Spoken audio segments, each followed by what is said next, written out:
શ્રી હરિકૃષ્ણ મહારાજની જય. શ્રી લક્ષ્મીનારાયણ દેવની જય. શ્રી નરનારાયણ દેવની જય.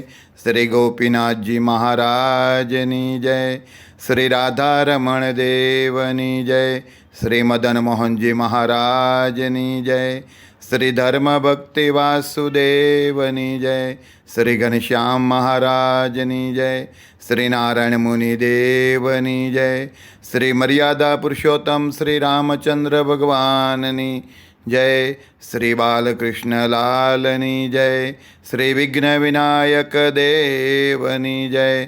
શ્રી કષ્ટભંજન દેવની જય. ઓમ નમઃ પાર્વતી પતે.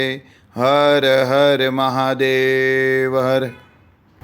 વડતાલ ગાદીને શોભાવતા પરમ પૂજ્ય ધર્મ ધુરંધર 1008 વિદ્યમાન આચાર્ય સનાતનાચાર્ય મહાસમર્થ આચાર્ય ગુરુ શ્રી અજેન્દ્ર પ્રસાદજી મહારાજની જય. પરમ પૂજ્ય ધર્મ ધુરંધર 108 ભાવિ આચાર્ય શ્રી નુગેન્દ્ર પ્રસાદજી મહારાજની જય. સમગ્ર ધર્મકુળ ભક્તિકુળ ભગવાનના વાલા સર્વે મુક્તો સર્વે સંતો ભક્તોના ચરણોમાં કોટી કોટી સાષ્ટાંગ દંડવટ વંદન પ્રણામ સાથે સૌ ભક્તોને જય શ્રી સ્વામિનારાયણ. શ્રી ગરડા પ્રથમ પ્રકરણનું ચોથું વચનામૃત. સંવંત 1876ના માક્ષર સુધી સપ્તમને દિવસે શ્રીજી મહારાજ શ્રી ગરડા મધ્યે દાદા ખાચરના દરબારમાં બિરાજમાન હતા અને સર્વ શ્વેત વસ્ત્ર ધારણ કર્યા હતા અને પોતાના મુખારબિંદની આગળ સાધુ તથા દેશ દેશના હરિભક્તની સભા ભરાઈને બેઠી હતી. પછી શ્રીજી મહારાજ બોલ્યા છે, ભગવાનના ભક્તને પરસ્પર ઈર્ષ્યા ન કરવી.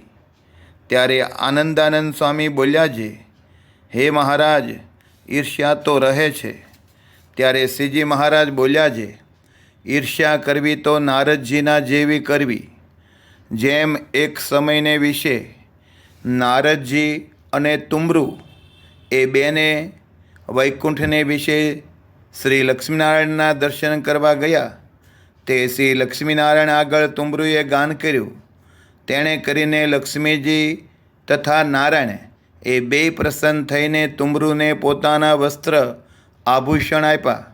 ત્યારે નારદજીને તુમ્રુ ઉપર ઈર્ષ્યા આવી છે. હું તુમ્રુના જેવી ગાન વિદ્યા શીખું ને ભગવાનને પ્રસન્ન કરું. પછી નારદજી ગાન વિદ્યા શીખતા હતા ને ભગવાન આગળ ગાતા હતા. ત્યારે ભગવાને કહ્યું છે, તમને તુમ્રુના જેવું ગાતા નથી આવડતું.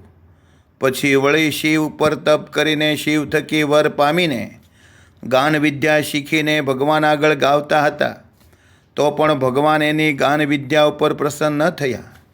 એવી રીતે 7 મન્વંતર સુધી ગાન વિદ્યા શીખ્યા.